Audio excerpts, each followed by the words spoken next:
ലൈംഗിക അതിക്രമ പരാതിയിൽ രാഹുൽ മാങ്കൂട്ടത്തിനെതിരെ ബലാത്സംഗ കുറ്റം ചുമത്തിയാണ് കേസെടുത്തിരിക്കുന്നത്. അശാസ്ത്രീയമായ ഗർഭഛിദ്രത്തിന് പ്രേരിപ്പിക്കൽ, വിശ്വാസവഞ്ചന തുടങ്ങിയ വകുപ്പുകളും ചുമത്തി. ഗർഭഛിദ്രം നടത്താൻ ബംഗളൂരുവിൽ നിന്ന് മരുന്നെത്തിച്ച രാഹുലിന്റെ സുഹൃത്ത് ജോബി ജോസഫ് കേസിൽ രണ്ടാം പ്രതിയാണ്. യുവതി പരാതി നൽകിയതിന് പിന്നാലെ ഒളിവിൽ പോയ രാഹുലിനെ ഉടൻ അറസ്റ്റ് ചെയ്യാനാണ് സാധ്യത. രാഹുലിന്റെ ഫോൺ ലൊക്കേഷൻ പരിശോധിക്കുന്നു പോലീസ്. രാഹുൽ നിലവിൽ പാലക്കാട്ട് തന്നെയുണ്ട് എന്നാണ് ലഭിക്കുന്ന വിവരം. ഒളിവിൽ പോകുന്നതിന് മുൻപ് രാഹുൽ ഔദ്യോഗിക വാഹനത്തിൽ നിന്ന് മാറിയാണ് ഒളിവിൽ പോയത്. പ്രതിഷേധം കണക്കിലെടുത്ത് രാഹുലിന്റെ പത്തനംതിട്ട അടൂർ നെല്ലിമുകളിലെ വീടിന് കനത്ത പോലീസ് സുരക്ഷ ഏർപ്പെടുത്തിയിട്ടുണ്ട്. TV പ്രസാദ്, ഇക്ബാൽ, ഗോകുൽനാഥ്, ശ്യാം ദേവരാജ് എന്നിവർ തത്സമയം നമുക്കൊപ്പം ചേരും.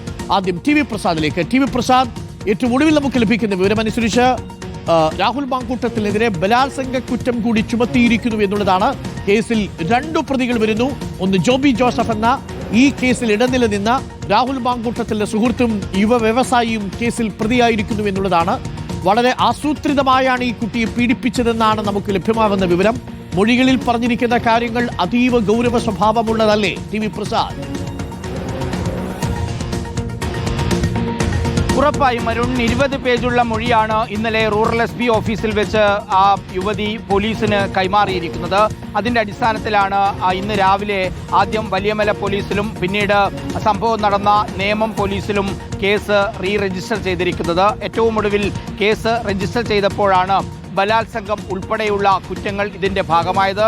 ജീവപര്യന്തം വരെ ശിക്ഷ ലഭിക്കാനിടയുള്ള കുറ്റങ്ങളാണ് അതിലുള്ളത്.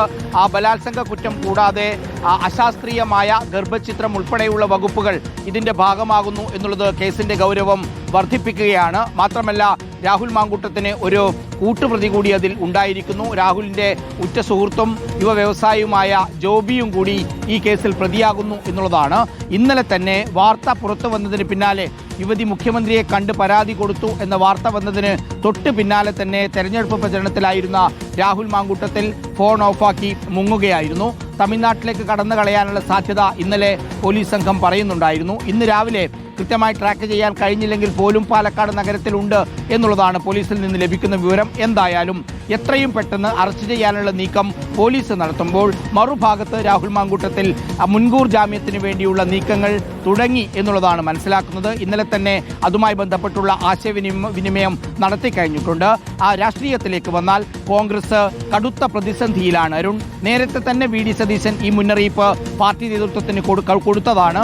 അതുകൊണ്ട് തന്നെയാണ് VD സതീശൻ അതിൽ കടുത്ത നിലപാടെടുത്തതും രാഹുൽ മാങ്കൂട്ടത്തിനെതിരെ വിട്ടുവീഴ്ചയില്ലാത്ത നിലപാട് അന്ന് VD സതീശൻ എടുക്കാനുള്ള കാരണവും. അതായത് തദ്ദേശ നിയമസഭാ തെരഞ്ഞെടുപ്പിന് മുന്നിൽ പാർട്ടിക്ക് വലിയ ബാധ്യതയാകും രാഹുൽ മാങ്കൂട്ടത്തിൽ എന്ന വാചകമാണ് VD സതീശൻ മറ്റ് നേതാക്കളോട് ഉപയോഗിച്ചത്. അത് യഥാർത്ഥത്തിൽ സംഭവ്യമായിരിക്കുന്നു എന്നുള്ളതാണ്. രാഹുൽ മാങ്കൂട്ടത്തിൽ കേസിൽ പ്രതിയായതോടുകൂടി കോൺഗ്രസ് എന്ത് ചെയ്യണമെന്നറിയാത്ത അവസ്ഥയിലാണ്. എങ്ങനെ രണ്ട് നടപടി എന്നാണ് മിക്ക നേതാക്കളും ചോദിക്കുന്നെങ്കിൽ കൂടിയും അങ്ങനെ നടപടിയെടുക്കാതെ MLA സ്ഥാനത്ത് നിന്ന് മാറ്റി നിർത്താനാവാതെ കോൺഗ്രസിന് മുന്നോട്ട് പോകാൻ കഴിയാത്ത ഒരു രാഷ്ട്രീയ സാഹചര്യം കേരളത്തിൽ നിലവിലുണ്ട്. കാരണം തദ്ദേശ തെരഞ്ഞെടുപ്പ് ഇതാ നടക്കുന്നു. വെറും കുറച്ച് ദിവസങ്ങൾ മാത്രം ബാക്കി നിൽക്കുന്നു. തദ്ദേശ തെരഞ്ഞെടുപ്പിന്റെ റിസൾട്ട് കഴിഞ്ഞ് അടുത്ത ദിവസം മുതൽ തന്നെ നിയമസഭാ തെരഞ്ഞെടുപ്പിന്റെ ഒരുക്കങ്ങളിലേക്ക് കടക്കേണ്ട പാർട്ടിയാണ് കോൺഗ്രസ്. കഴിഞ്ഞ 9.5 വർഷക്കാലം കേരളത്തിൽ LDF നേതൃത്വം നൽകുന്ന സർക്കാർ ഭരിക്കുമ്പോൾ അടുത്ത തവണയെങ്കിലും UDFന് വരാൻ കഴിയുമെന്ന ആത്മവിശ്വാസത്തോടുകൂടി VD സതീശനും സംഘവും പുറപ്പെടുമ്പോഴാണ് കോൺഗ്രസിന്റെ തലയിലേക്ക് ഒരു ഇടിത്തിയായി അവരുടെ കൂട്ടത്തിൽ നിന്ന് തന്നെയുള്ള രാഹുൽ മാങ്കൂട്ടത്തിനെതിരായ ആരോപണ ശരങ്ങൾ ഒന്നിനു പിറകെ ഒന്നായി വന്നതും ഒടുവിൽ യുവതി മുഖ്യമന്ത്രിയെ കൊണ്ട് പരാതി കൊടുത്തതും പോലീസ് കേസ് രജിസ്റ്റർ ചെയ്തതും ഓരോ നേതാക്കളും ന്യായീകരിക്കാൻ പരമാവധി പുറത്തു ശ്രമിക്കുന്നുണ്ടെങ്കിൽ പോലും ഇന്നലെ VD സതീശൻ പ്രതികരിക്കാതിരുന്നത് ഗൗരവമായി നമ്മൾ കാണണം അരുൺ. കാരണം VD സതീശന് കടുത്ത എതിർപ്പുണ്ട് കോൺഗ്രസിന്റെ ഈ നിലപാടിനോട് എന്നുള്ളതാണ്. കാരണം VD സതീശൻ നേരത്തെ തന്നെ ഞാൻ സൂചിപ്പിച്ചതുപോലെ പറഞ്ഞതാണ്, ഇത് പാർട്ടിക്ക് അപകടകരമാവും, കടുത്ത നിലപാടെടുക്കണം, കടുത്ത നടപടി സ്വീകരിക്കണം. പക്ഷേ അതുണ്ടായില്ല. അതിൻ്റെ ബുദ്ധിമുട്ട് ഇപ്പോൾ കോൺഗ്രസ് നേതൃത്വം അനുഭവിക്കുന്നു എന്നുള്ളതാണ്. CPM ആയാലും BJP ആയാലും തെരഞ്ഞെടുപ്പിന് മുമ്പ് കിട്ടിയ ബമ്പർ ലോട്ടറിയായി ഇതിനെ കാണുകയാണ്. അവരും ആഞ്ഞടിക്കാൻ തീരുമാനിക്കുന്നു, കടുത്ത പ്രതിഷേധത്തിലേക്ക് നീങ്ങുന്നു. വീട്ടിലും ഓഫീസിലും എന്ന് വേണ്ട നഗരങ്ങളിലേക്കുൾപ്പെടെ പ്രതിഷേധം വ്യാപിപ്പിക്കുന്നു എന്നുള്ളതാണ് അവരിൽ നിന്നും മനസ്സിലാക്കുന്നത്.